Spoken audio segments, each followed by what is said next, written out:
कि अगर जो इंस्पेक्शन होती है, मेजर इंस्पेक्शन होती है, वो एसेट की कॉस्ट में चली जाती, तो जो पुरानी इंस्पेक्शन कॉस्ट है जो एसेट की कैरिंग वैल्यू में, उसको क्या करूंगा, डी रिकॉग्नाइज, और नए वाले को रिकॉग्नाइज। फिर इसमें केसेस दिए हैं, अगर पुरानी कॉस्ट नहीं पता लग रही जो उसमें है, तो वो कह रहे हैं नहीं पुरानी कॉस्ट निकालो। अगला एग्जांपल बोल रहे हैं नहीं, अगर नहीं पता लग रही तो कह रहे हैं नहीं आप निकालो। मतलब सर, मतलब ये पुरानी इंस्पेक्शन कॉस्ट की डिटेल नहीं है, तो आप मान के चलो अगर आज वो कराते तो कितने की होती और पिछले साल कराते तो कितने की होती, तो एज्यूम करके कुछ चलो कि पुरानी कॉस्ट कुछ है, उसको डी रिकॉग्नाइज करिए। इलस्ट्रेशन नंबर 8 एंड 9 रीड करिए प्लीज। फोकस से सुनिएगा, 1-1.5 घंटा डेटा आएगा पूरा।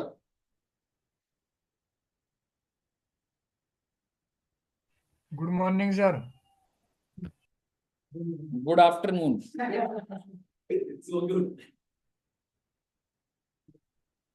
कुणाल जी आज आए नहीं आप? अब से online sir. Oh, very serious. अच्छा, क्यों, ऐसे ही? सर वो अकाउंट से खौफ बैठ रखा है ना इसलिए। एक बार कैमरा तो ऑन करो।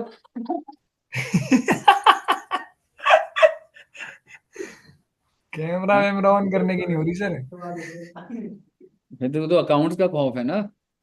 हाँ तो सर अकाउंट पढ़ रहा हूँ ना। तो टैक्स के हेड से क्यों डर रहा है?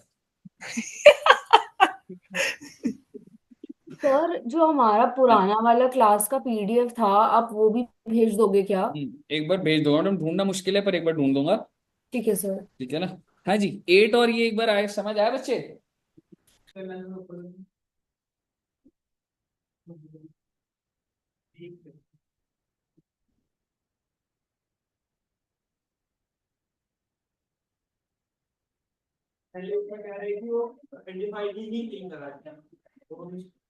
वो कह रहे हैं you have to derecognize regardless of whether the cost was identified in which it was acquired.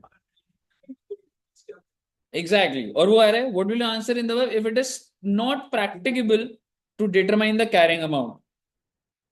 नहीं, उसके बाद आंसर यही कह रहे हैं कि आप एस्टिमेशन बेसिस पे कि अगर आज आप कराते तो क्या प्राइस होता, पिछले साल कराते तो क्या होता, और आप कुछ ना कुछ तो डी रिकॉग्नाइज करिए। It may use the cost of the replacement of a future similar inspection as an indication of what the cost of replaced part or existing inspection was when the item was acquired or constructed. वो कह रहे हैं use any ways but find out the inspection cost that is inbuilt in the carrying amount. Clear है बच्चे? yes. थोड़ा सा focus से सुनते जाइएगा और मैं आता जाऊंगा चीजों पे। जैसा कि मैंने आपको बताया था कि इनिशियली तो कॉस्ट पे होता है, इनिशियली रिकॉग्निशन एट कॉस्ट, और उसके बाद या तो कॉस्ट या फिर रिवैल्यूएशन मॉडल। तो मेरे को आज आपके साथ रिवैल्यूएशन की भी बात करनी है, और जिसके अंदर सबसे पहले चीज रिवैल्यूएशन की बात करना स्टार्ट कर देता हूं। मैं जो लिखूंगा प्लीज उसको लिखना स्टार्ट कर दीजिएगा। हेडिंग डाल दीजिएगा रिवैल्यूएशन।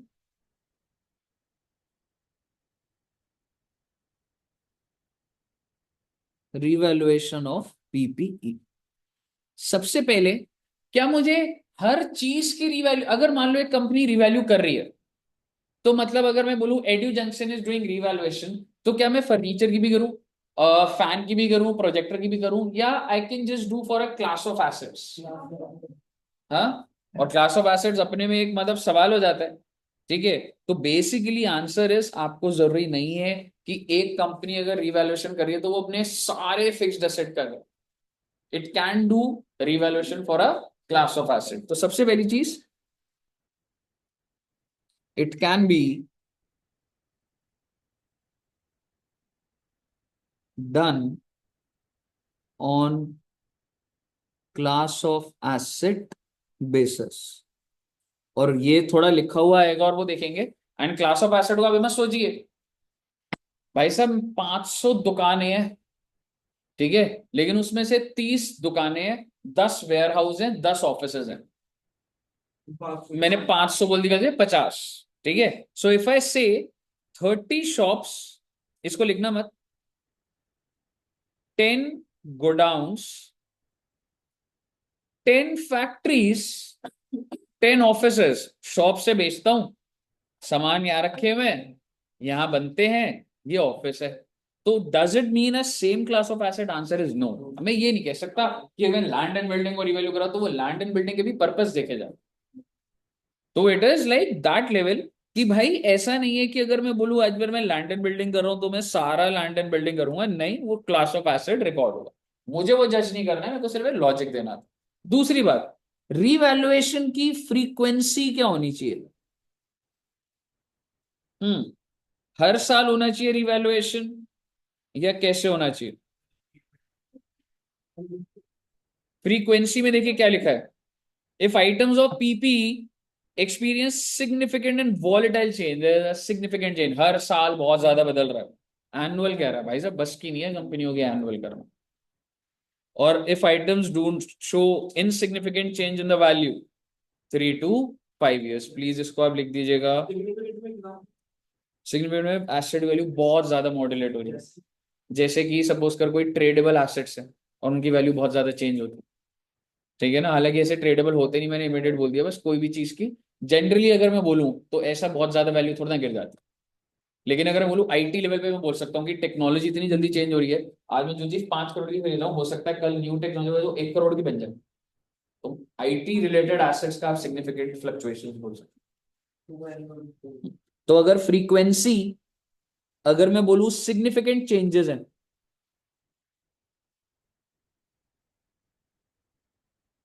क्या है बच्चे सिग्निफिकेंट चेंजेस?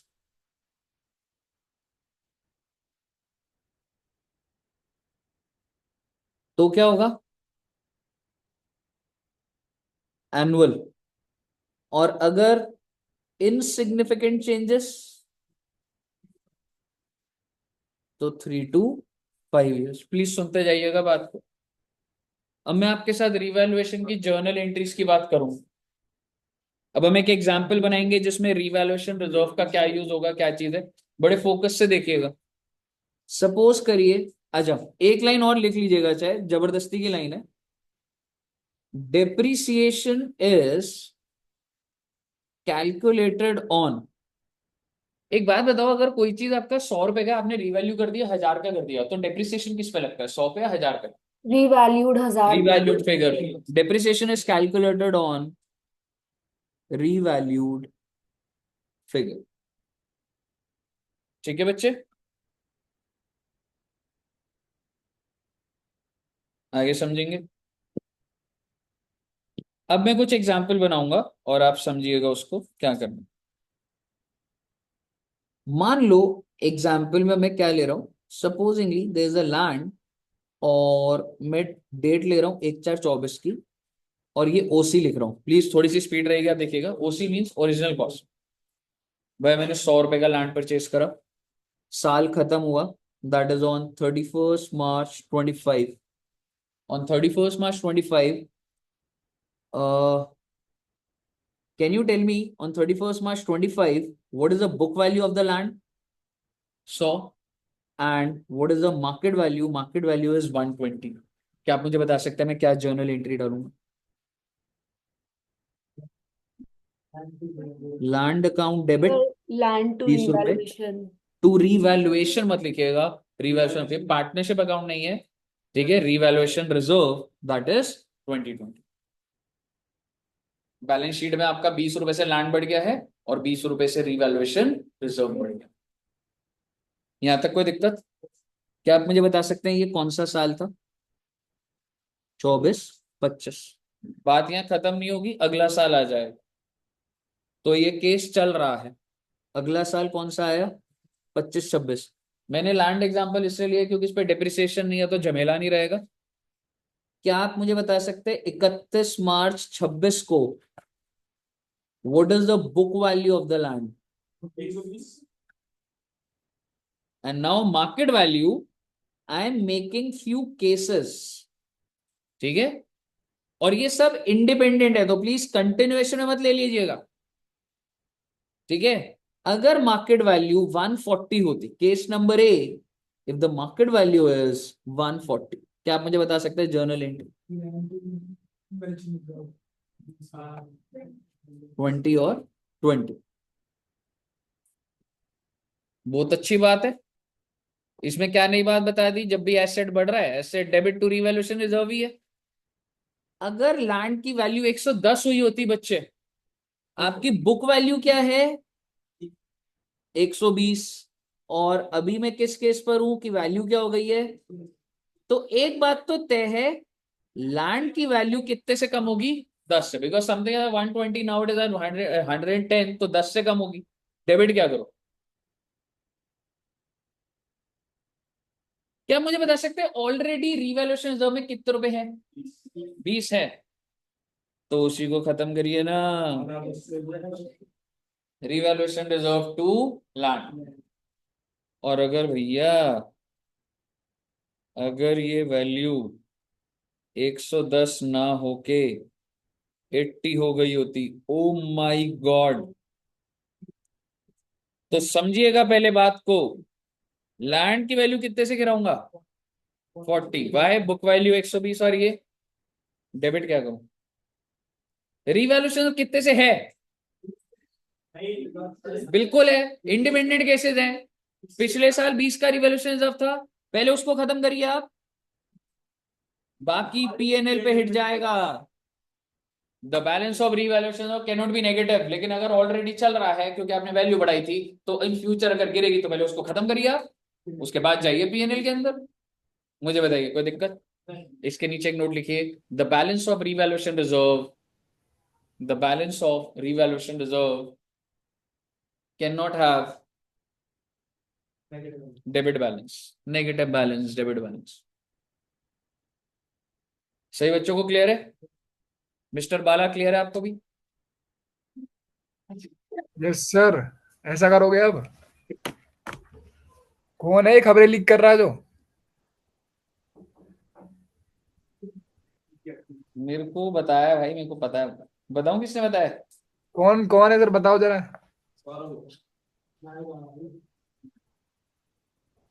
नहीं यार मैं नहीं बताऊंगा। सर बताओ, ज्यादा लॉयल मत बनो।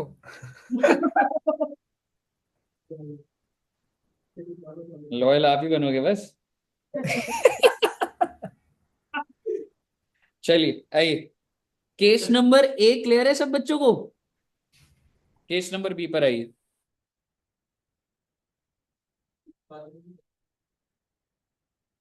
मेरी बात ध्यान से सुनिए, अगर आपने लिख लिया तो मैं इतना टाइम वेस्ट नहीं करूंगा।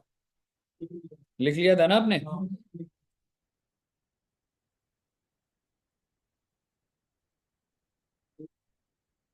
एक बार मैं लिख दूंगा फिर आपको मैं टाइम, मतलब साथ साथ लिख लीजिएगा चाहे। बुक वैल्यू 100 रुपए, know the market value is 80। First year में ही, फर्स्ट ईयर बोलो जो मर्जी बोल लो, रिवैल्यूएशन जब का कोई हिस्ट्री नहीं है, बट जब भी मैंने पहली बार रिवैल्यू करा लाइफ में, तो भाई ये तो नुकसान दिख रहा है हमें। एग्जैक्टली, मैं रिवैल्यूएशन रिजर्व नहीं करूंगा क्योंकि वो जिंदा ही नहीं है, नेगेटिव कैसे कर दूं पहले से। तो कहने का मतलब है पीएनएल टू लैंड 20 एंड 20। अब आप मुझे बताइए, अगले साल what will be the book value 80। Sir ji value गिर गई और ज्यादा sir, exactly good, PNL to land 10 rupees 10 rupees. Sir value बढ़ गई, आई मीन बुक वैल्यू कितनी है बच्चे 80। बेटे एक बात तो तय है, लैंड डेबिट होगा, क्रेडिट क्या होगा, नहीं हाँ पीएनएल होगा, because you already have a history no, इस एसेट की एक हिस्ट्री है, आपने पीएनएल खराब कर रखा है इस एसेट की वजह से। तो आज जब उसका रिवर्सल होगा पहले पीएनएल को वापस करवाइए ना। तो आप मुझे बताइए, टू पीएनएल 10 रुपए, क्योंकि भाई 20 रुपए तूने पीएनएल पे हिट दे रखा है। हाँ 20 रुपए हिट दे रखा है ना पीएनएल पे, आज जब क्रेडिट होगा तो पहले पीएनएल क्रेडिट होगा। और अगर सर जी 150 रुपए वैल्यू हो गई, ओ माई गॉड, सबसे पहले तो बताओ लैंड कितने से डेबिट होगा एंड पीएनएल कितने से, 20 से, क्योंकि 20 का हिट गया हुआ था, और बचा हुआ बच्चे रिवाउंड। क्लियर है, कहने में इतना है, अगर उस एसेट की ऑलरेडी हिस्ट्री होती है, चाहे पहले का रिजर्व बनाओ चाहे पीएनएल हो, पहले उसकी रिवर्सल होंगी, फिर रिस्पेक्टिवली आगे पीएनएल या रिवैल्यूएशन रिजर्व करें। कहिए साहब जी, कोई दिक्कत?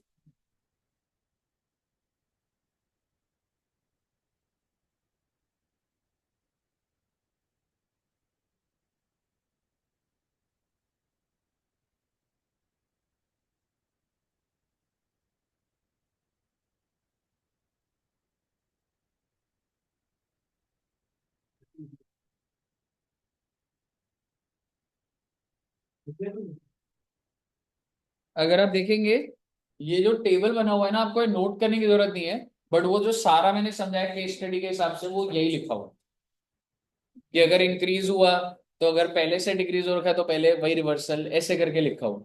ठीक है, तो आप उसको देख लेंगे एक बार। ठीक है जी। अब मैं रिवैल्यूएशन के ऊपर आता हूं दोबारा से, स्टार्टिंग से क्या लिखा हुआ है।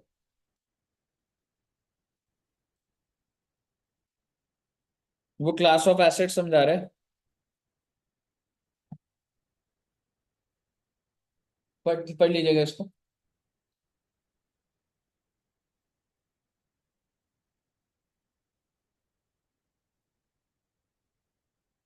पढ़ लिया? सर सेपरेट क्लास क्या है? ये अलग अलग सेपरेट क्लास दिए हुए हैं। टेक्निकल एनालिसिस में थोड़ा ना जा सकते हम लोग। सर जी मैम, एक मिनट मैम, ये बच्चों को ना ऊपर और ऊपर डाल देना, 3:15 का डाल देना अपनी क्लास में, वाली चलेगी इंटरव्यू। ठीक है, ठीक ठीक, ओके ओके। हाँ जी। सर ये जो आपने टेबल दिखाई थी अभी, सर हाँ, उसमें जो मतलब एक्सेप्शन लिख रखी है, उसमें लिख रहा है सब्सीक्वेंटली इंक्रीज्ड इनिशियली डिक्रीज्ड, वो वाला क्या लिखा है, एक बार समझाओगे? एक बार मैं आ जाऊंगा उस पर, वो वही लिखा होगा। ठीक है, एक बार आ जाऊंगा, उसको नहीं भी आ रहा है वो छोड़ देंगे, अभी कोई दिक्कत नहीं है, वो उसी उतना ही कॉन्सेप्ट ही लिखना था आपने। अभी आ जाऊंगा। हम्म। कॉस्ट मॉडल क्या होता है? जितनी भी कॉस्ट है उसमें से डेप्रिसिएशन माइनस। रिवैल्यूएशन में क्या होगा? अगर कोई भी रिवैल्यूएशन है तो रिवैल्यूएशन गेन ऐड कर दोगे, रिवैल्यूएशन लॉस माइनस कर दोगे। कोई ऐसा कोई इसमें वो नहीं है सब्सिक्वेंट डेप्रिसिएशन। ये अजीब सा लिखा हुआ है, आपको कुछ नहीं देखना इसको। दो एग्जांपल आएंगे वो कराऊंगा तो आपका समझ आ जाएगा।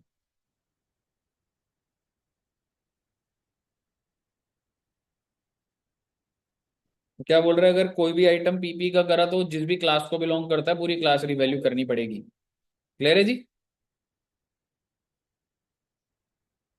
इलस्ट्रेशन नंबर 10 देखिएगा। ये वही एग्जांपल है जो मैंने वो वेयर हाउस गोडाउन बिल्डिंग्स बना दी थी, वो वाला होगा।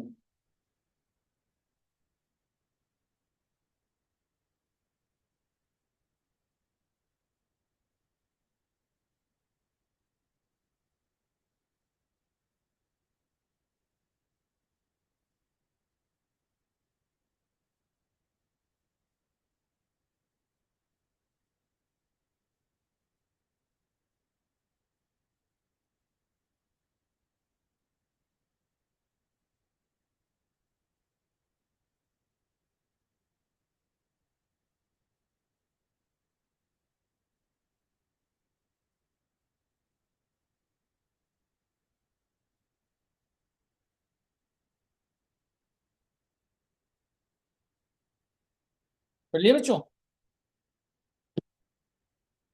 Sir class to class basis का मतलब यही है ना कि डिफरेंट क्लासेस पे आप different way of subsequent revaluation लगा सकते हो, B it exactly. Cost model basis या फिर जो दूसरा हाँ वाला जी, है। हाँ जी। बस अगर आप रीवैल्यू कर रहे हैं, सपोजिटली बिल्डिंग को कर रहे हैं, तो बिल्डिंग जरूरी नहीं है कि सारी बिल्डिंग को एक क्लास बोलेंगे। सिर्फ फैक्ट्रीज को कर रहे हैं, दैट्स ऑल्सो ओके। तो वाली चीज है, बिकॉज रिवैल्यू करना takes a lot of energy. इसकी मार्केट वैल्यू निकालना मतलब करोड़ों रुपए का खर्चा हो जाता है, तो इट्स नॉट नेसेसरी कि आप पूरा का पूरा रिवैल्यू। ठीक है जी, हो गया बच्चों? फ्रीक्वेंसी ऑफ रिवैल्यूएशन मैंने आपको बता दिया, वो ये जो चार्ट बना हुआ है। अकाउंटिंग ट्रीटमेंट, अगली हेडिंग डालिएगा अकाउंटिंग ट्रीटमेंट। ये थोड़ा सा अजीब सा है, ठीक है, लेकिन मैं एकदम आपको बताऊंगा, आपको एकदम समझ आ जाएगा। ठीक है, दो केस स्टडीज बनी हुई है कि सर, जैसे आपको ध्यान है वो होता था, ओरिजिनल कॉस्ट है 100, एक्यूमुलेटेड डेप्रिसिएशन 30, मतलब प्रोविजन चल रही होती थी। तो तुम्हारी समझ क्या कह दिया, बुक वैल्यू क्या है? 70। आपको ब्लॉक वाला सिस्टम पता है ना, कि मैं डेप्रिसिएशन की एंट्री क्या करता हूं, डेप्रिसिएशन टू फिक्स्ड एसेट नहीं करता हूं, डेप्रिसिएशन टू प्रोविजन करता हूं। क्योंकि उससे क्या होता है, मेरा एसेट उसी वैल्यू पे रहता है जितने मैंने खरीदा। और अगर मान लो 5-5 रुपए की डेप्रिसिएशन है तो कितने साल की लग चुकी है, 6 साल, तभी तो 30 दिख रहा है। और आउटर कॉलम में क्या दिखता है, 70। और रियल लाइफ में कंपनीज यही फॉलो करती है। Nobody pass an entry in the office depreciation to fixed asset. Fixed asset उसी वैल्यू पे रहता है, और depreciation to provision, depreciation to provision, depreciation PNL में जाता रहता है, और प्रोविजन बढ़ता जाता है। और आप इन दोनों को भिड़वा के दिखा देते हो, एसेट कितने का, 100 का, प्रोविजन कितने का, 30 का, तो बुक वैल्यू क्या हो गई आप, 70। अब आप समझिएगा रीवैल्यू कैसे होगा, क्योंकि कोई चीज 70 की है, अगर मैं बोलूँ वो 90 की हो गई, तो मैं क्या चीज बढ़ाऊं, 20 रुपए बढ़ाऊं, क्या करूं, कैसे करूं, ऐसा सिस्टम नहीं है, समझ रहे हो। तो आप समझिए मेरी ओरिजिनल कॉस्ट क्या है, और उस पे आज तक एक्यूमुलेटेड डेप्रिसिएशन क्या हो चुका है, तो बुक वैल्यू क्या हो गई है, 600। अब वो क्या कह रहे हैं कि पीपीई इज रीवैल्यू टू, यानी कि वो ये बोलना चाह रहा है कि भाई ये जो 600 की चीज है ना, ये कितने की हो गई है, वो सीधा इस चीज की, वो ओरिजिनल कॉस्ट को कैसे रिवैल्यू कर लेगा, पहले का खरीदा हो। वो तो जो एसेट तुम्हारा अभी अगर ये फोन है, तो ये बोल रहा है ना कि भाई ये 600 का, अब कितने का लग रहा है, ये 1500 का। तो आप मुझे बताइए कितने टाइम्स बढ़ गया ये, 600 को कितनी बार करूं मल्टीप्लाई जो 1500 आएगा, 600 इंटू 2.5।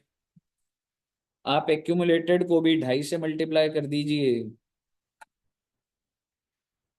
और आप इस कॉस्ट को भी 2.5 से मल्टीप्लाई कर दीजिए, तो टेक्निकली आपका पीपी कितने का बन जाएगा, 2,500 एक्यूमुलेटेड, और नेट इफेक्ट आपका क्या आ जाएगा। पहले आप समझिए कि मैंने कुछ इक्वेशन लगा दी, जिसे मैंने सबसे पहले पकड़ा था इसको, और इसका जो मल्टीपल है वही मैंने यहां लगा दिया। मुझे बताइए यहां तक क्लियर है पहले कुछ। अब सर एंट्री क्या डाले, आप एंट्री में भी आओ। पीपी कितने से बढ़ा रहा हूं मैं, 1000 से तो 2500 कर दिया ना तुमने, एक्यूमुलेट। हाँ देखो ना, देखो 600 की चीज 1500 की होनी थी। मैं सीधा नहीं कह सकता कि fixed asset to revaluation reserve, ऐसे नहीं बोल सकता। ठीक है, मैं कॉरेस्पॉन्डिंगली एक्यूमुलेटेड भी बढ़ाऊंगा, और कॉरेस्पॉन्डिंगली ये भी बढ़ाऊंगा, और ये जब बढ़ेगा इसकी एंट्री डालूंगा। और कितने से बढ़ेगा, ये 2.5 गुना, तो 1500 आएगा। तो पीपी कैसे बढ़ाया मैंने, 2500 माइनस 1000। एक्यूमुलेटेड कितने से बढ़ाया, पहले कितने का था, 400, क्योंकि मैंने उसे 2.5 से मल्टीप्लाई करा तो 1000 हुआ, तो इसका मतलब मैं 600 से बढ़ा रहा हूं। तो प्रोविजन क्रेडिट कर दिया मैंने, और बचा हुआ गेन डाल दिया, गेन ऑन रिवैल्यूएशन। कोई दिक्कत, अगर आपको कोई दिक्कत नहीं है तो एक छोटा सा एग्जांपल दूं।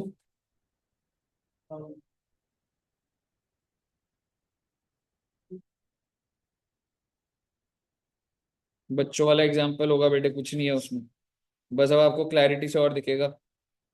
कोई चीज 5,000 की थी, उस पे 1000 की डिप्रिसिएशन लगी हुई है, और वो कितने का हो गया, 4,000। Original cost, accumulated depreciation, book value. Now I'm telling you the market value is 6,000.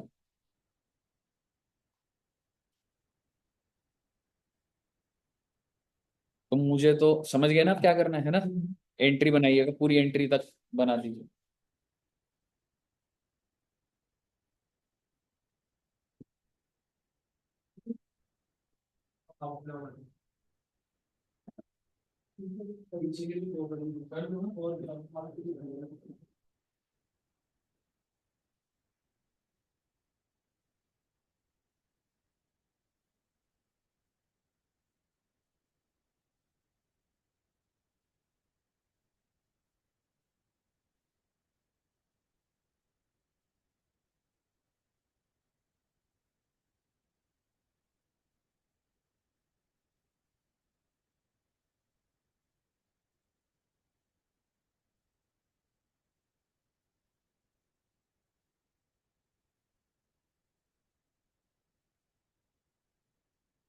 कितने टाइम्स बढ़ रही है हर चीज? 1.5।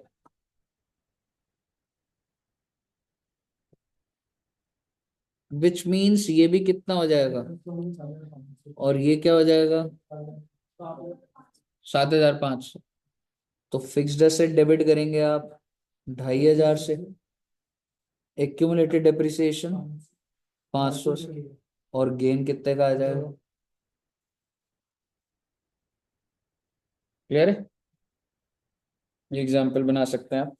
इसके ऊपर कभी क्वेश्चन ऐसे आएंगे बट कुछ पता नहीं होता, केस बनकर अगर आ जाए कुछ। बताइए आगे बढ़ूं। टेक्निक नंबर 2 भी है। सर इसकी तो एक, जर्नल एंट्री दिखा दो एग्जाम्पल की, हाँ जी, क्या फाइनल थी। ठीक है। टेक्निक नंबर 2 कहता है कि तुम क्या करो, मतलब मैं इसमें नहीं बोलूंगा, खुद ही ट्राई करना कहाँ लिखा हुआ है। हाँ, वो ये कह रहा है कि ना, रिवैल्यू हो रहा है ना, तो जितना भी एक्यूमुलेटेड डेप्रिसिएशन अभी तक का बना हुआ है उसको ब्लॉक से भिड़वा दो। मतलब वो कह रहे हैं कि कुछ ना कुछ तो आज तक का डला होगा, उसको खत्म कर दो और ब्लॉक को भी कम कर दो। यानी कि एंट्री क्या डाल दो, accumulated depreciation to fixed asset. इससे क्या होगा, एक्यूमुलेटेड जीरो ही हो जाएगा, फिक्स्ड एसेट की कुछ वैल्यू होगी और वही बुक वैल्यू हो जाएगी, फिर एसेट की वैल्यू बढ़ा। क्या बोल रहे हो सर आप, आपके सामने बेटे, मैं कुछ नहीं बोलूंगा। 1,000 की कोई चीज है जिसपे 400 का आज तक लग चुका है और उसकी बुक वैल्यू क्या है, और वो क्या बोल रहा है, भाई इस 400 को भिड़वा दे भाई। क्या एंट्री डाल दे, एक्यूमुलेटेड डेप्रिसिएशन टू, और जैसे ही यहाँ पे करोगे, क्या मैं कह सकता हूं आपका पीपीई जो 1,000 रुपए का था वो कितने का हो गया, 600 का। 1,000 का था, ठीक है, और मार्केट वैल्यू कितने की है, तो अगली एंट्री डाल दो पीपी टू गेन ऑन। लिख लीजिए टेक्निक नंबर 2, मैं लिखवा देता हूं। टेक्निक नंबर 2 लिख लीजिए और उसमें लिखिए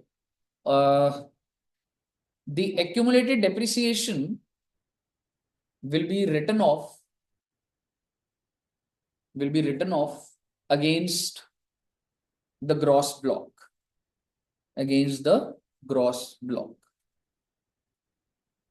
और इसके नीचे एंट्री डाल दो accumulated depreciation to PPE gross block. Sir ये सब हो रहा है बिफोर रीवैल्यूएशन ना। Before revaluation, accumulated depreciation to PPE.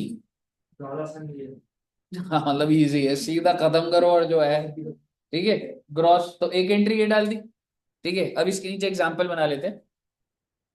Example लिख लीजिए, original cost 1,000, accumulated depreciation 400, book value 600, market value 1,500। तो बस दो एंट्रियां डाल दो, पहले खत्म कर दो फिर बढ़ा दो।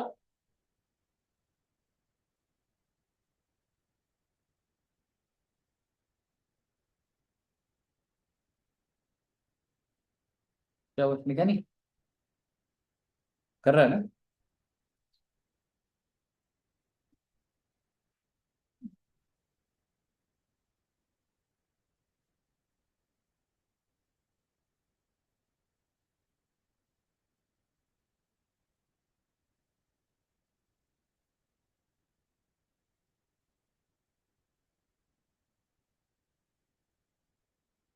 वैल्यू फिर से वैल्यू है दोस्त, ओरिजिनल कॉस्ट 1,000,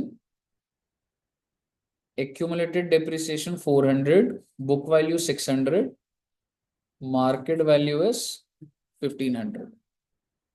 बन गया। पहली एंट्री डाली होगी एक्यूमुलेटेड डेप्रिसिएशन टू कॉस्ट, हाँ सॉरी टू पीपी, और अगली entry PP two gain on revaluation. Clear है जी? रिवैल्यूएशन की इसके ऊपर कोई बात नहीं है यार, वो एक्सेप्शन वैसे ही लिखा हुआ है यार, when it is subsequently increase. यही देखूंगा बाद में इसको यार, वही बात ही लिखी हुई है। ठीक है, आइए हमारा एक पार्ट हो गया है, हालांकि एक चीज बच रही है, बोल ही देता हूं। डेप्रिसिएशन तो है ही, एक ना लैक्स कमर्शियल सब्सटेंस करके था, मैं उस पर आऊंगा अभी, ठीक है। पहले मैं एक बार वो मुझे याद दिला देना पक्का से, ठीक है। चलो ठीक है, बना दूं। नहीं आज ही कराना है, पर मेरे को था कि हाँ ये रहा।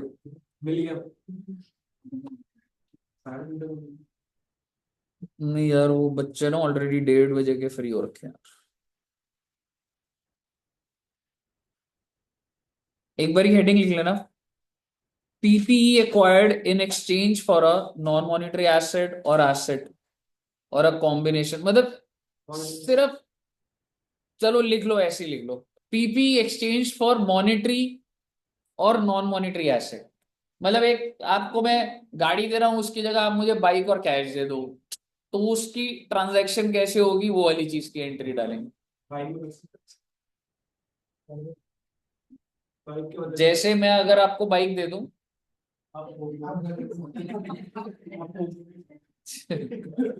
मैं बहुत सही चलाता हूँ।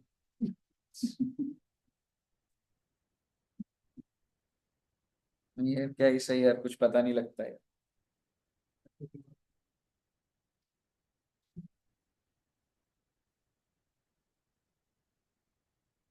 लिख लिया। अब ना आप एक चीज समझिएगा, देखो मैंने ना ठीक है, पहले मैं कुछ भी नहीं बोलूंगा, क्वेश्चन करेंगे, इलस्ट्रेशन के थ्रू समझाऊंगा आपको। कंसिडरेशन रिसीव्ड मतलब मैं क्या कर रहा हूं ना, मैं एक एसेट दे रहा हूं आपको और उसके बदले में को कैश नहीं मिल रहा है, कुछ कैश हो सकता है, कुछ और फिक्स्ड एसेट हो सकता है, तो उसकी ट्रांजैक्शन कैसे डील विद करेंगे हम लोग। तो कंसिडरेशन जो भी मिल रही है comprising of a combination of a non monetary and monetary, छोड़ो ना मॉनिटरी नॉन मॉनिटरी, दो तीन चीजें मिल रही होंगी, देख लेंगे क्या होगा। Entity A exchange land with a book value of 10 lakh. तो अब मुझे बताइए, आपकी आपके पास एक लैंड है, उसकी बुक वैल्यू क्या है, और उसके बदले आपको क्या मिल रहा है फॉर कैश 20 लाख। तो आप पहले ना पिक्चर समझिए, आपकी बैलेंस शीट में लैंड कितने रुपए से है, 20 लाख, आई एम सॉरी कितने से है, 10 लाख। और उसके बदले आपको क्या मिल रहा है, 20 लाख रुपए कैश और एक plant and machinery. What will be the measurement cost for the asset received. आप छोड़ो ना लॉजिक, मैं आपसे ऐसी पूछ लूं, मेरे को एंट्री बता दो, क्या आप बता पाओगे, क्या एंट्री डालूं। कैश अकाउंट डेबिट कितना,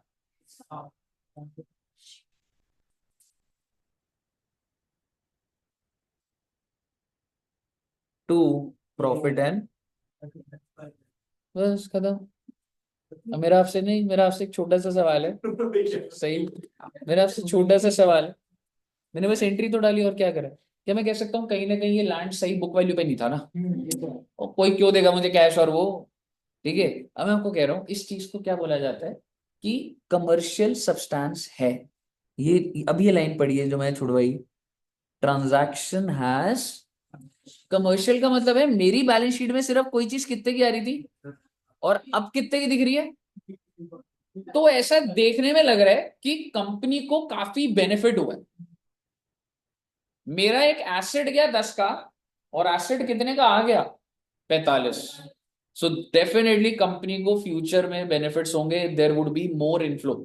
यार अब एसेट 10 लाख का हटा के 45 लाख का डालोगे, तो मैं इसको बोल रहा हूं entry has commercial substance.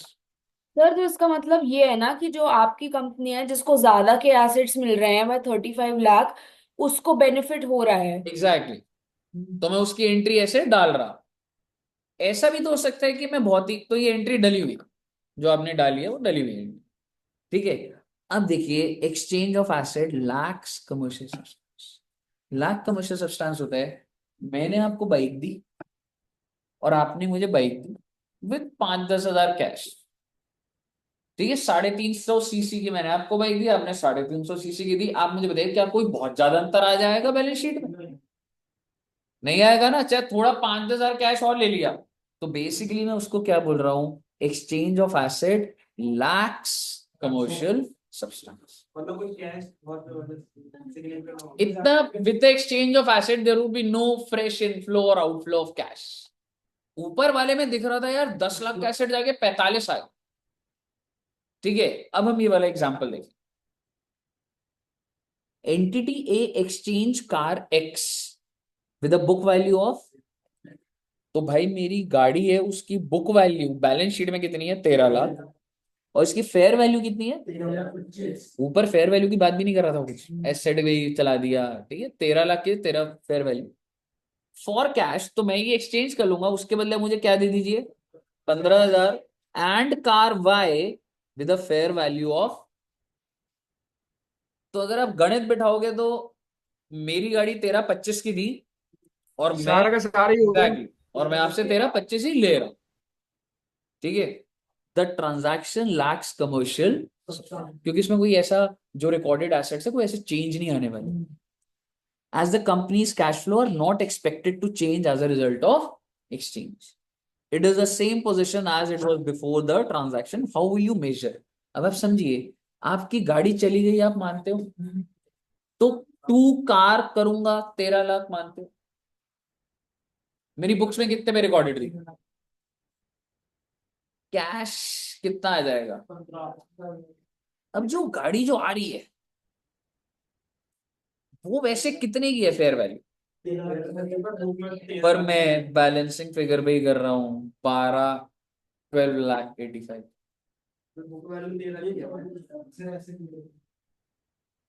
Sir ऐसे कैसे, आप गाड़ी को कर रहे हो कार वाई तो 13,10,000 की है, तो यार मैंने भी तो 13 लाख की चीज को 13,25 पे दिया, और मैं भी तो कोई रीवैल्यूएशन के झमेले नहीं घुसा रहा ना कुछ। सर एक चीज पूछनी थी। ठीक है, 1 मिनट रुकना मैडम, बस 1 मिनट बस, आप समझिए कि मैं इस चीज को हैंडल करने का क्या है। आप कहोगे सर जो कार वाई है वो सही प्राइस पे नहीं है, मैं कह रहा हूँ भाई लेन देन में ऑलमोस्ट सेम ही प्राइस चल रहा था, तो मैंने कार की वैल्यू बदली नहीं, सुनते जाइएगा। लेकिन कुछ एस्टैब्लिश फैक्ट्स हैं, मेरी बुक में गाड़ी कितने की थी वो चली गई, क्या आप इसको मानते हैं फिक्स, ये तो है ही है। कोई चीज बुक में है और वो चला गया 13 लाख, वो बंदा कैश कितना दे रहा है, मैं बोल रहा हूँ बैलेंसिंग फिगर, उसकी गाड़ी बुक कर लो ना, खत्म करो बात को। मैं उस वो जो गाड़ी जा रही है पहले बोलूं वो 13,25 की है, पहले रीवैल्यूएशन बुक करूं, पहले उसे 13,25 की बनाता, तभी तो 13,10 की लेता उसको, फिर मैं वो ना करके मैंने क्या कर दिया, because there is no major change in inflow और आउटफ्लो, मैंने कहा जो बैलेंसिंग फिगर, हाँ ठीक है भाई है 13,10 की, पर 12,88 की दिख रही है वो 85। मुझे बताइए, क्लियर है। तो आप ये कह सकते हैं कि मैं इसको सिर्फ बैलेंसिंग फिगर लेके, yes it is not at the true value, but इससे कोई इतना ज्यादा फर्क नहीं पड़ रहा। बताइए, क्लियर, बताइए बच्चों। सर मैं यही पूछ रही थी कि हम ये वैसे कर क्यों रहे हैं, हम रीवैल्यू करके फिर ठीक ट्रांजैक्शन। एग्जैक्टली, आप कर सकते हो, उसमें कोई दिक्कत, पेपर में ऐसे आ जाए तो आप ऐसे कर देना, लेकिन मैं 2 एंट्री डाल के सारी पिक्चर सही बना सकता हूं, मैं रिवैल्यूएशन का गेन बुक कर दूंगा और वो एसेट राइट वैल्यू पे ले लूंगा बराबर, कोई दिक्कत नहीं आएगी उसमें, जबरदस्ती की बातें हैं ये इसलिए हो रहा है। अभी आपको एक गाड़ी दिख रही है, अगर मैं 500 गाड़ियां जा रही है, 500 आ रही है और वैल्यूएशन सेम है, तो आप फंस जाएंगे रिवैल्यूएशन करने में। एग्जैक्टली, तो ये है कि यार इनफ्लोड में चेंज नहीं है, जो कैश आया, जो बुक वैल्यू गई बची हुई, जो और न्यू कार्स आ गई उसका डाल दो उसको। बताइए, क्लियर है। तो सर जी आपका एक सेगमेंट पूरा का पूरा डन है। अभी बिना ही रुके अब हमने अगले सेगमेंट पे जाना है, बहुत छोटा सा सेगमेंट है बच्चे, दैट इज डेप्रिसिएशन। हेडिंग डाल दीजिएगा डेप्रिसिएशन। डेप्रिसिएशन में क्या होता है बेटे, सबसे पहली चीज कंपोनेंट मेथड ऑफ डेप्रिसिएशन, ये नई बातें आई थी जब S10 आया था। एक एरोप्लेन है, उसकी लाइफ कितनी होती होगी, 30-35 साल, और इंजन भी 10-12, तो आप ऐसे बोल रहे हो, आप बड़े ही इंजन बदले हैं। नहीं नहीं इंजन ज्यादा होती है। अच्छा, कितने साल, पता नहीं ऐसी 350 cc का इंजन लगाएगा। लग सकता है। क्या मैं कह सकता हूँ, अच्छा ठीक है, मान लो 10-12 साल आपने बोला नहीं भेज दी, मान लेते हैं बात। उस पे जो टायर लगा उसकी लाइफ, टायर पे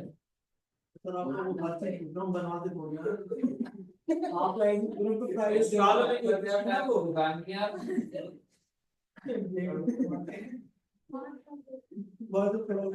और उसके फर्नीचर की, इतना सारा अंदर फर्नीचर लगा होता है,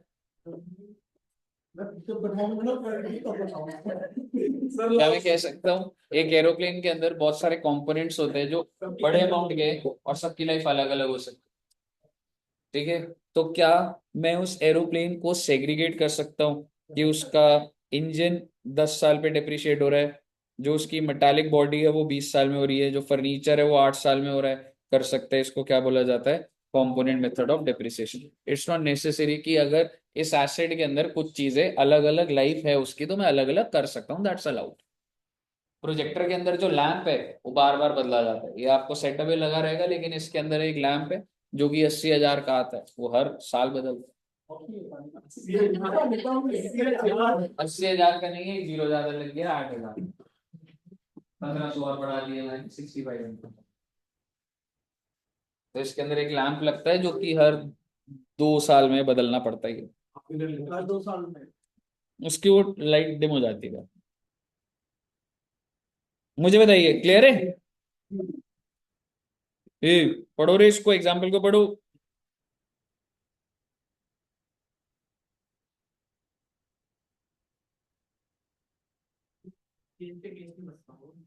नहीं, और भी बहुत सारे होते हैं यार। कोका कोला कंपनी, उनके जो एसेट्स है वो क्या मतलब एक ही होता है? कॉम्प्लिकेटेड एसेट्स में तो बहुत सारे कंपोनेंट्स बन सकते हैं उसके। कहिए सब क्लियर है? ओके, अगला पॉइंट बताइए क्या है? What is the accounting? Accounting treatment क्या है? पीएनएल भी तो जाने। एक्सेप्शन क्या दे रहा है वो? अगर आप पीपीई डेप्रिसिएशन, एक बार ये वाला देखना, पीपी फॉर डेवलपमेंट एक्टिव में भी इंक्लूड कॉस्ट ऑफ इंटेंजिबल बनाने के लिए अगर कोई मशीनरी लग रही है तो जो मशीनरी का डेप्रिसिएशन है वो पीएनएल में ना भेजने के बजाय मैं इंटेंजिबल की कॉस्ट में डाल दूं। यानी कि आप डालते हैं डेप्रिसिएशन टू एसेट, उसकी जगह मैं क्या कर दूंगा? Asset account debit, intangible debit, और वो वाला एसेट कम हो गया। समझ गए? इंटेंजिबल एसेट डेबिट, क्योंकि एक नया एसेट बन रहा है तो उसकी वो कॉस्ट उसमें चलेगी और यहां से कम होगी। और इन्वेंट्री के अंदर भी तो ऐसा हो सकता है, वो जो हमने AS16 में या वैसे करा था कि इन्वेंट्री की कॉस्ट को बढ़ा दिया। ठीक है जी, कोई रेलिवेंट ऐसा नहीं है, बस आपको 2 पॉइंट होंगे तो लिखने होंगे, पर आता नहीं है ऐसा। 2-3 बातें बोलना चाहूंगा। डेप्रिशिएबल अमाउंट और depreciation period. What is a depreciable amount?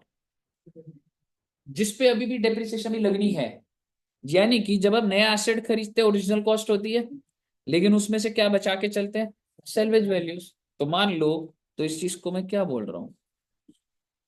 Depreciable. मान लो आपने 100 रुपए का एसेट खरीदा, 10 रुपए का बिक जाएगा, तो 90 को ही तो डेप्रिशिएट करोगे, तो उसको क्या बोला जाता है? Depreciable amount, cost of the asset less residual value. बातें वही हैं जी, फैंसी तरीके से लिखी हुई हैं बस।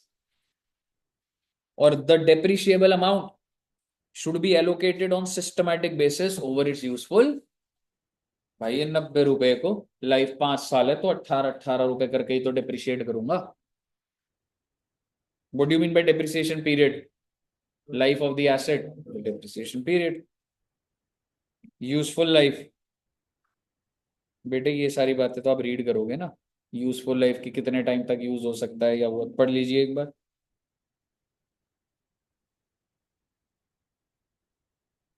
क्या फैक्टर्स होते हैं जिससे यूजफुल लाइफ निकलती है? कितना टाइम वो यूज हो सकता है?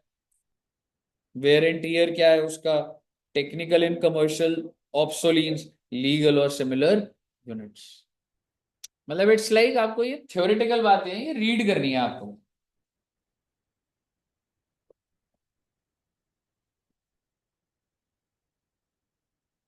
बताइए कोई दिक्कत? एक चीज बोलना चाहूंगा, रेजिडुअल वैल्यू पढ़ के समझा पाओगे? इसमें एक पॉइंट ऐसा आ रहा है जो कि थोड़ा सा फैंसी है। फ्यूचर में जब बेच दूंगा जो पैसा मिलेगा वो रेजिडुअल वैल्यू, तो उसमें से कुछ माइनस होगा।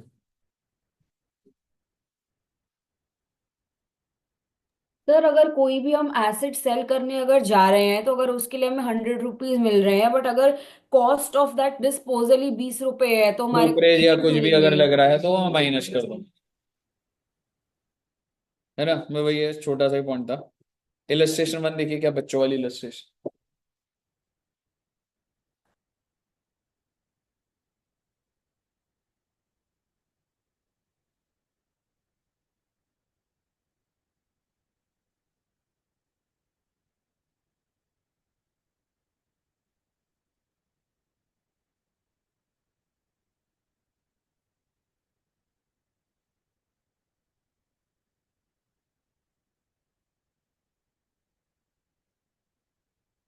कह रहा है entity has a policy of not providing depreciation of PB capital in the year until the following year, but provide for full year depreciation in the year of disposal of asset. जब बेचेगा तो पूरी depreciation लगा देंगे, ऐसा थोड़ा ना होता है. Depreciation should be on systematic basis over the useful life of the asset. ठीक है ना, तो उस तरीके से आप देखिए तो लिखा हुआ उसके अंदर, समझ आ गया. रिव्यू ऑफ रेजिडुअल वैल्यू, भाई ये चेक कर लो भाई, रेजिडुअल वैल्यू सही निकाली नहीं निकाली, भाई चेक कर लो यूजफुल लाइफ सही है कि नहीं है, कैसे है, what is the frequency, at least at each financial year. और अगर चेंज हो गया तो चेंज इन एस्टिमेट AS5 के हिसाब से बताएंगे, क्योंकि हमने चेंज कर दिया, इस वजह से डेप्रिसिएशन में चेंज आ गया, इस वजह से इस साल ज्यादा डेप्रिसिएशन या कम डेप्रिसिएशन, और इस वजह से फिक्स एसेट की वैल्यू ज्यादा है या कम, बताएंगे आप. You have to quantify, not prior period. Prior period is a mistake, ये एस्टिमेट का बदलना मिस्टेक नहीं होती. ठीक है, you are changing the residual value, ये आपकी मिस्टेक नहीं है. आपको लग रहा था कि 5 करोड़ का है, आज आपको लग रहा है 3 करोड़ का, मिस्टेक नहीं है, ये चेंज इन एस्टिमेट. बताइए कोई दिक्कत. इस एग्जांपल को ही पढ़ लीजिए. अगला इलस्ट्रेशन भी हम करेंगे, फाउंडेशन का है वो, तो फाउंडेशन के तो एक्सपर्ट हो गए, याद है ना फाउंडेशन के बारे में,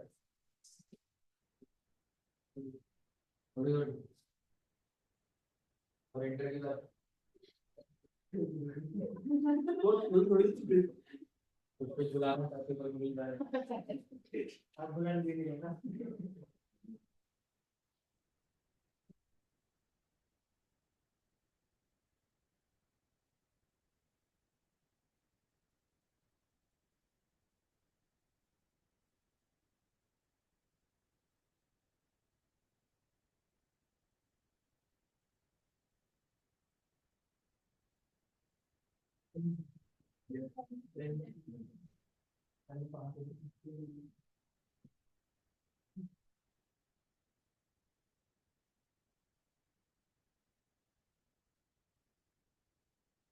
क्लियर है बच्चे. ओके, अगला भी देख लो रे, बच्चों वाला है, बस खत्म होने वाला है बेटे 15 मिनट में स्टैंडर्ड पूरा. इस हफ्ते अकाउंट्स खत्म करने की कोशिश कर सकता हूँ मैं.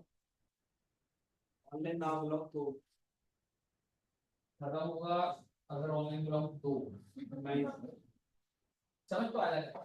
अरे लिखने में आता था, लिखने में नहीं लिखता तो मैं बुला लूंगा इस सुबह सारे में. है खुश एक के लेके आएगा वो भी रात को 8 बजे. इस हफ्ते खत्म नहीं होगा. सर आपने कंसाइनमेंट की फाइल नहीं दी। मैडम मिली नहीं रही मेरे को ना, फोन चेंज हुआ था ना, उसमें फाइल बहुत सारी है. मैं तुम्हें ओल्ड वाले की उसकी देता हूँ, ICI की ना. मेरे पास कंसर्न की फाइल बहुत सारी, पर वो ओपन नहीं हो रही क्योंकि फोन चेंज हुआ था ना, फाइल नहीं खुल रही है. साइड हाँ उसी से ही कर लो. हाँ क्योंकि मेरे को ना मेरी वाली जो फाइल थी ना नहीं मिल रही है.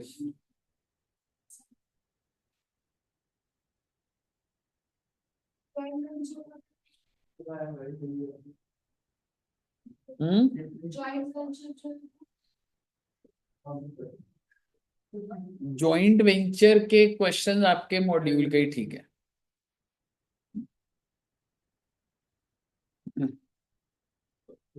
क्या है ये, समझ आ गया.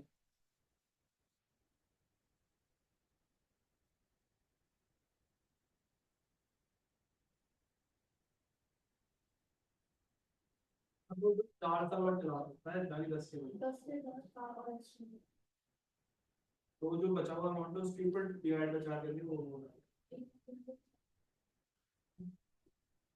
कराऊं क्या, नहीं एक मिनट, वो तो एक थोड़ा सोल्यूशन में चला रहा समझ नहीं आ रहा. इजी है वैसे, आराम से देखोगे.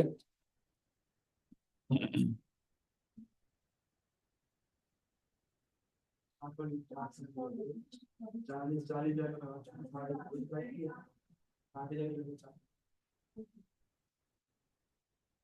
4 साल बाद लग रहा है कि 4 साल ही और बचे हैं, यही है ना. पहले कितने साल थे, 10. तो पहले साल 10,000 लगाया होगा, 10,000 तो 60,000 का एसेट हो गया। लेकिन अब लाइफ कितनी बची, सिर्फ 4 साल, तो 15,000 जगह। क्लियर है? Commencement of period. एक बात बताओ, मैंने एसी को इंस्टॉल कर लिया पर यूज नहीं करूंगा, क्या डिप्रिसिएशन लगती रहेगी? Answer is yes. भाई आप चलाओ ना चलाओ, इफ इट इज अवेलेबल तो डिप्रिसिएशन तो लगेगी। Construction is completed on 1st November, does not begin using the machine until 1st March, तो डिप्रिसिएशन कब से लगेगी? 1st November से। इस बार प्रैक्टिकली करवाऊंगा बेटे, आप जैसे एसी लगेगा होंगे बेटे, पर डेप्रिसिएशन तो हो रहा है, मेरा तो नुकसान हो रहा है कि वैल्यू गिर रही है, ऐसे तो वो भी चलाओ ऐसे भी ऑपरेटिंग में लगेगी वो चंगा है। हां नॉर्मल से कैसे रिकॉर्ड करोगे बेटे? हमने एसी रिकॉर्ड नहीं करा है, नॉर्मल कहां से? वीडियो फायदा ही फायदा लेना है। सेसेशन ऑफ डेप्रिसिएशन, सेसेशन मतलब और डेप्रिसिएशन मत लगाइए।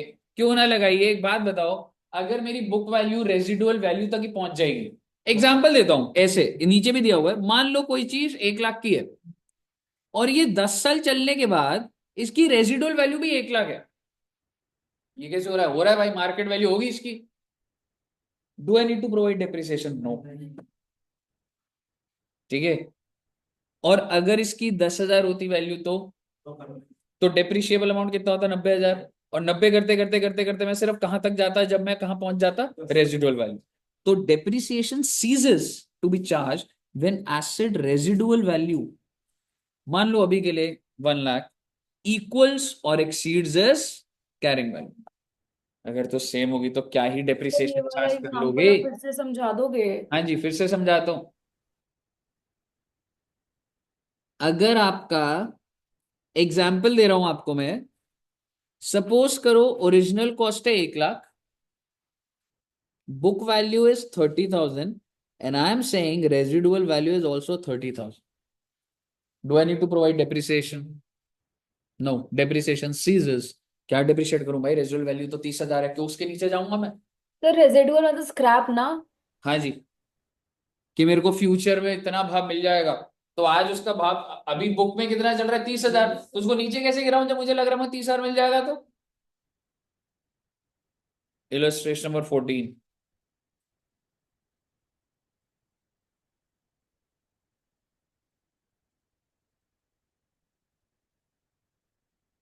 लाइफ तो 50 साल है, पर अगर कंपनी को लगता है ना मैं तो 20 साल यूज कर रही हूँ, तो देख लेना एक बार आगे, तो डेप्रिसिएशन 20 साल के बेसिस पर लगती है। क्योंकि मैं तो रेजिडुअल वैल्यू 20 साल के बाद की लगाऊंगा, मैं तो 50 के बाद वाले लगाऊंगा।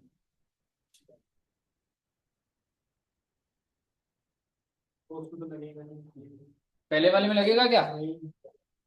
10 लाख का खरीदा, 10 लाख की रेजिडुअल वैल्यू है, और दूसरे वाले में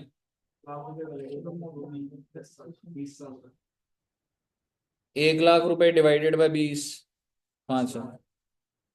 कोई दिक्कत? बेटे इसके आगे हल्का फुल्का रीड करने का है, बस एक बार रीड कर लीजिए बस। और आपका AS10 सारा का सारा खत्म नहीं हुआ बेटा।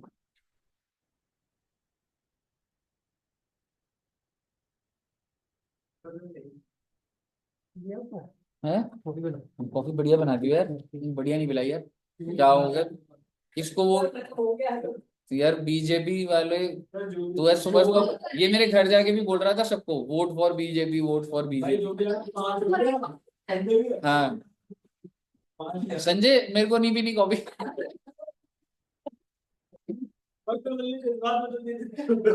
संजय लोन चाहिए, लोन 2-4 लाइए।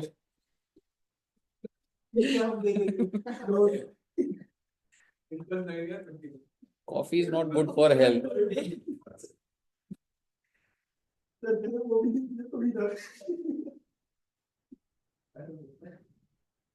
जरूरी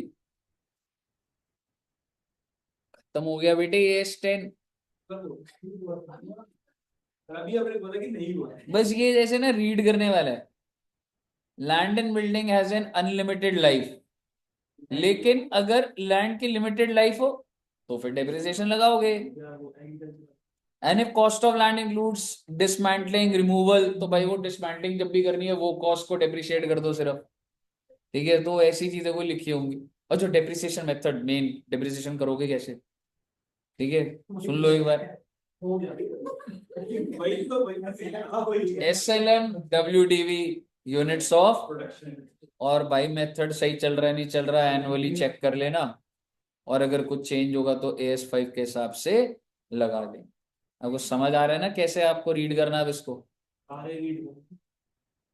ये भी कर लो, 15th आ गया सामने, तो आप बोलोगे कि नहीं करा है सर। तो गलत पढ़ा रहे हो लग रहा है। मैं गलत पढ़ा रहा हूँ, आप एक बार कैमरा तो ऑन करिए। हाँ।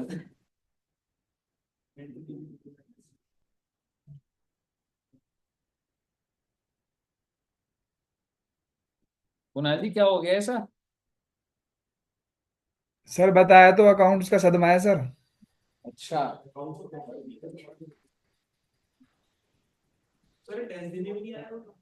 कौन सा टेस्ट?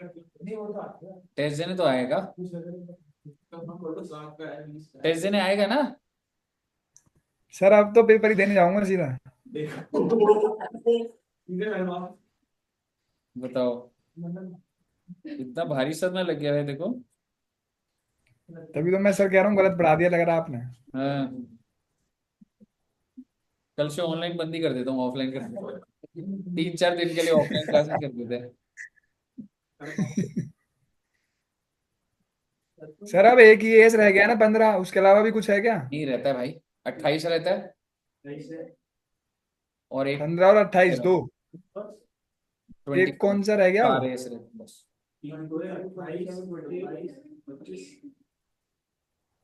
25 एक इंटरिम फाइनेंशियल रिपोर्टिंग। 25, पहले 15 एक और क्लास का है, 27 एक क्लास का है, 2 क्लास 28, 2 क्लास 15। नहीं नहीं, हर बार सही वाली लगी। सर 28 तो हमारा तो हो गया। टोटल तुम्हारी 6 क्लास रह गई अकाउंट की। सर हमारा तो 28 हो गया। तेरा 28 हो गया था, हाँ ठीक है फिर सबका हो गया। आपने कराया था शायद इम्पेयरमेंट लॉस। 28 तो हो चुका है। आप नहीं कराया था सर। हाँ मैंने करवा दिया था इम्पेयरमेंट। हाँ नहीं मुझे सर करवाया था। करवा दिया। सर आप एक बार बता दोगे आप कौन से एएस बोल रहे हो जो बचे हुए हैं, ताकि एक बार देख लूं, क्योंकि लेट ज्वाइन किया था तो पता नहीं ना अभी एग्जैक्टली कौन देखो से हैं। मैडम, मुझे मुझे नहीं देखो, 15 नहीं करवाया मैंने, हाँ और 15, 25 25, बस। 28 और एक 27, ये 4 सर बच्चे। 20 वो सर तुमने 28 पुराने अभी बैच करा में था। करे होंगे शायद से। सर मैंने 28 अभी करा था आपके साथ ही कुछ दिनों पहले। अरे वो 26 है यार, इंटेंजिबल है यार। अरे यार मैंने पूरी बुक में मार्क कर रखा है सर। 28 कब कराया मैंने, मुझे नहीं लग रहा 28 नहीं करवाया, 28 नहीं करवाया। सर वो R&D वाला पूरा इंटैंजिबल था ना, इंटैंजिबल एसेट्स वाला। हाँ 26 हो गया, 28 इज इम्पेयरमेंट ऑफ एसेट। हाँ मैं सर ये बताता नहीं हुआ है। 12 करवाऊंगा मैंने पहला, जनरली नहीं। क्योंकि मेरे ब्रांच के पास इधर बता रहा हूँ गवर्नमेंट ग्रांट जो करा है हाँ करा है मेरा पहला एम 26 क्या है जो भी आ रहा हूँ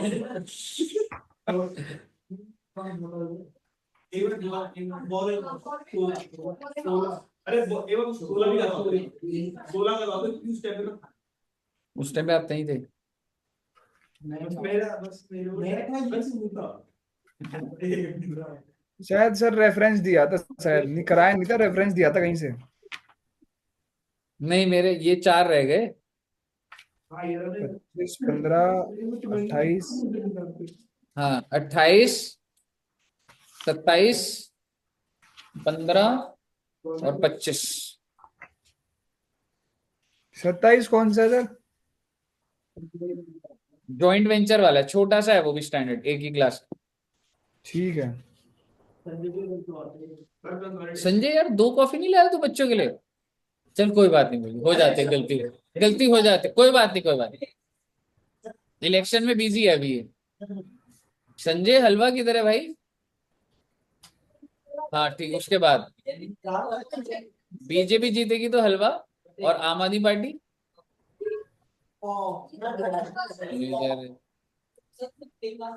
दुष्यंत सर। यार दुष्यंत सर तो दिहाड़ी लेते हैं, उनकी बात क्यों सुन रहे हैं इतनी?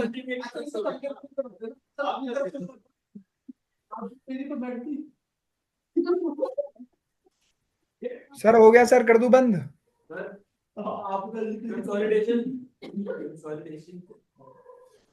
That's also done.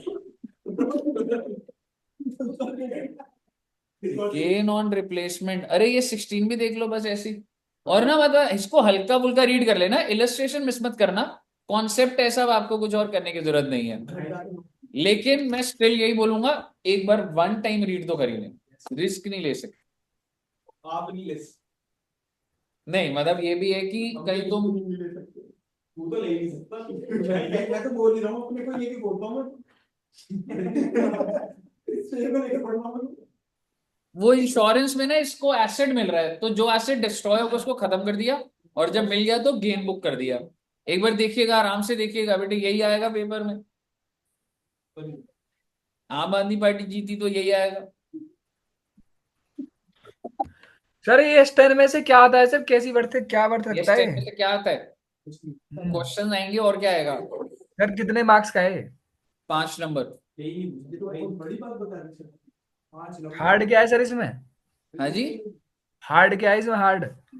हार्ड नहीं है, कुछ इजी लगा ना आपको? हाँ सर। बेटे वो टेक्निक है बेटे, कराया ऐसे आपको इजी लगा, डिफिकल्ट था ये। अपने मुंह से तारीफ करो, ये आपसे सही। आप यही तो आप नहीं करते थे ना, आप तारीफ करते होते तो। आप अपना मंत्री बनवाओ, तारीफ करो। आप समझे अच्छी तरीके से रहेगा ना, चल जाओगे अच्छे से। मैं अपनी बात नहीं कर रहा था कि उसने मेरी तारीफ नहीं करी, वो नहीं कह रहा। हम दिल से करेंगे तारीफ सर, ऐसी बात कर उसका तो अभी कराया। हाँ जी, ठीक है समझ आ सर, गया? डन। एक बार आराम से देख लो बेटे बस इसको, और फिर नमस्ते बेटा। इस हफ्ते अब आपका मैं एएस, 2 एएस को मैं डेफिनेटली खत्म कराऊंगा, और उसके बाद फिर संडे एक दिन बुला लूंगा, पर अकाउंट्स का पैटर्न खत्म कर दूंगा अब।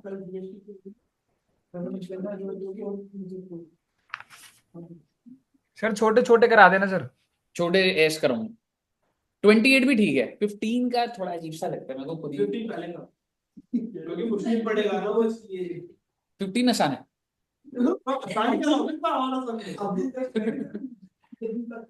सर 15 पेपर में आया था इस बार। सर 15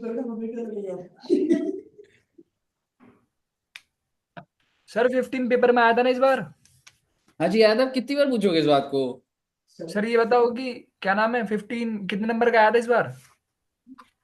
याद सर नहीं मुझे। प्लीज पूछनी थी, AS9 जो है 4 नंबर का रेवेन्यू, है। हाँ जी मैडम बोलिए। सर AS9 जो है रेवेन्यू रिकॉग्निशन, ये वाला करा हुआ है क्या? हाँ जी मैडम, बिल्कुल कराया है। अब मना करो सर, ये भी नहीं कराया। मैं करा दिया भाई, देखो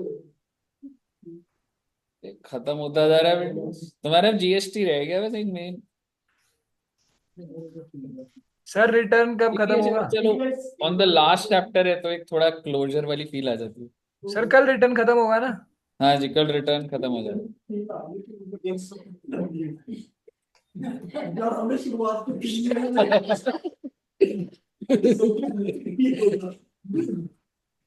मुझे पता था वो। गुड की देखो, शुरुआत की फील तो आनी स्टार्ट हुई है कम से कम।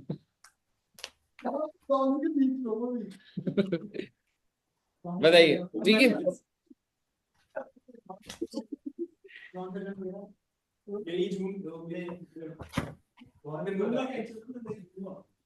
ठीक है, आइए, ये कर रही है ये वाला। क्या करे इस Yes, क्वेश्चन sir. में, समझाओगे सौरभ जी, बताना एक बार। सौरभ को नहीं आता सर, मेरे को आता है। चलो कोई बात नहीं आपका। जो 2 लाख रुपए की And- मैं अकाउंट की वो डिस्ट्रॉय हो गई। अच्छा फिर भूल गया। अच्छा फिर वो डिस्ट्रॉय होगी फिर, शॉर्ट और एसेट इन शॉर्ट है, और 20 लाख कंपनी ने एसेट ही दे दिया। हाँ 2 लाख का एसेट था, डिस्ट्रॉय हो गया, और कंपनी ने बोले डिस्ट्रॉय हो गया ना, हम आपको एसेट दे रहे हैं सीधा। कितने रुपए का? 20 लाख का। तो इसका ट्रीटमेंट क्या होगा? इस 2 लाख को आप राइट ऑफ कर देंगे, पीएनएल टू फिक्स्ड एसेट गायब कर दिया आपने, और फिर आप 20 लाख का एसेट डेबिट करेंगे, एसेट टू इनकम। 18 लाख बताइए कोई दिक्कत? 20 लाख, मुझे बताइए कोई दिक्कत? यस तो सर जी अब आपके हवाले है AS 10 पूरा का पूरा, और जो हल्का फुल्का एक आधा पेज जनरल डिस्क्लोजर पढ़ा है ये आप रीड कर लेंगे। इंपॉर्टेंट तो नहीं है बच्चे, सारे एग्जाम्पल्स और पीछे के क्वेश्चन इंपॉर्टेंट होते हैं, बीच में से ऐसे क्वेश्चन बनकर नहीं आते। ठीक है जी।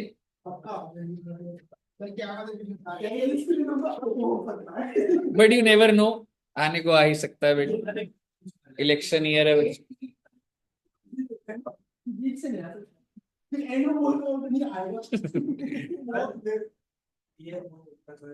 हाँ जी, ये बताएंगे, आपको भी बताएंगे। चलो तो इतना रखते हैं बच्चे, थैंक यू वेरी मच।